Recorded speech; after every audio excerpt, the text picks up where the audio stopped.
Reading is a hobby of mine. While the knowledge I get from reading a book is in itself priceless, but there's even a bigger reason as to why I love reading books.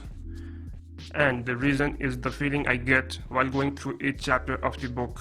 It feels like a journey into someone else's mind and on which I've been now invited. I've once heard a saying, and it goes something like this: it's the destination that matters, not the journey. And that quote exactly matches my feelings towards the process of reading books. As I've gotten more and more involved in my professional work and tried to balance my personal life with it, the time within my schedule for sitting down and reading books has gradually reduced.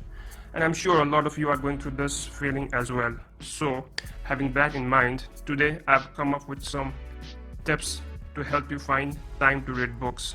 So, without wasting any more time, let's go. I've found that early morning is always the best time to get some reading done. You see, morning is the time when your brain is not yet overloaded with a million different information. So, whatever you study goes directly into your brain, and in some cases, the information learned in the book is so fresh that you may even be able to apply that information on the same day at work.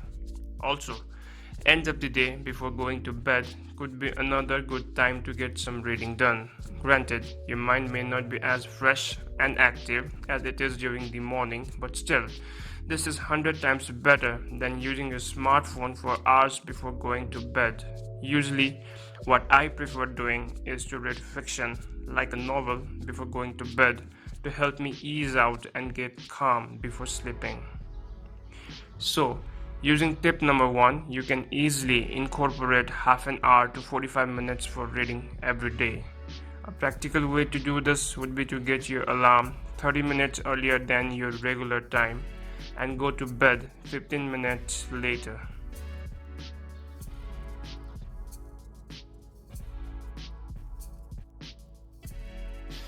Now, I know this tip may vary from person to person because not all of us have to travel long distance to reach our offices, but what I've seen is that a majority of people do have a long commute to work.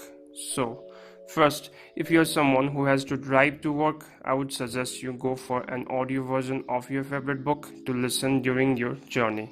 Others, who use cabs or subways have multiple choices. You could also go for an audio version of books or even carry on reading your physical book you started in the morning. So, depending on your commute, you could easily read 15 to 30 minutes on your journey to work. One thing I would like to point out here is not to force this tip upon yourself.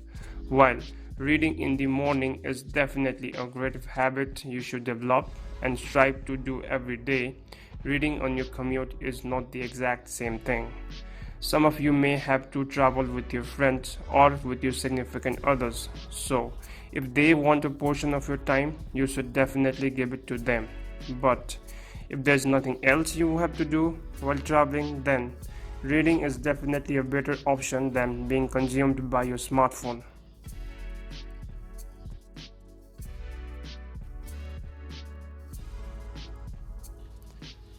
First of all, a book club is a reading group that normally consists of a number of people who read and talk about books based on topic or about an agreed upon reading list.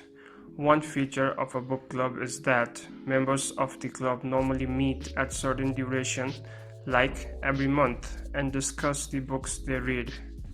So, joining a book club gives you that direct reward for reading books that you find interesting and also creates a secondary obligation on your part to be present in the club discussion with your opinions about the book.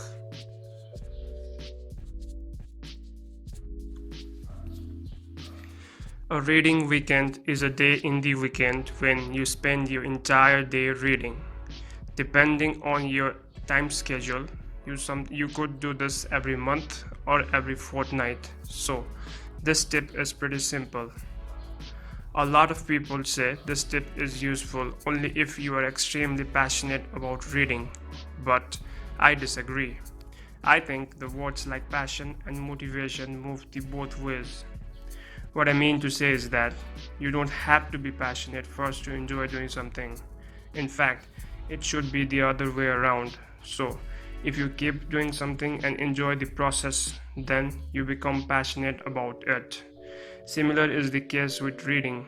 Instead of saying, I can't spend an entire day reading books because I'm not passionate about it, I suggest you first try spending an entire day with books and then decide if you are or not passionate about it.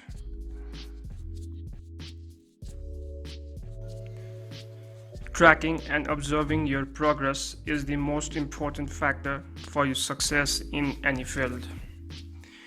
It's the same thing with reading as well. When you start seeing the books you've completed reading and realize the ideas stored in your brain from those books, you become more inspired to continue on that path. So, tracking your progress is very, very important. One resource you could use for tracking your progress is Goodreads. Now, I'm not going to discuss Goodreads in this video, but just googling it will help you. So, those were the 5 tips to help you find more time and motivation to read more books. Hope this video adds some kind of value to you. If you liked what you watched, please consider subscribing.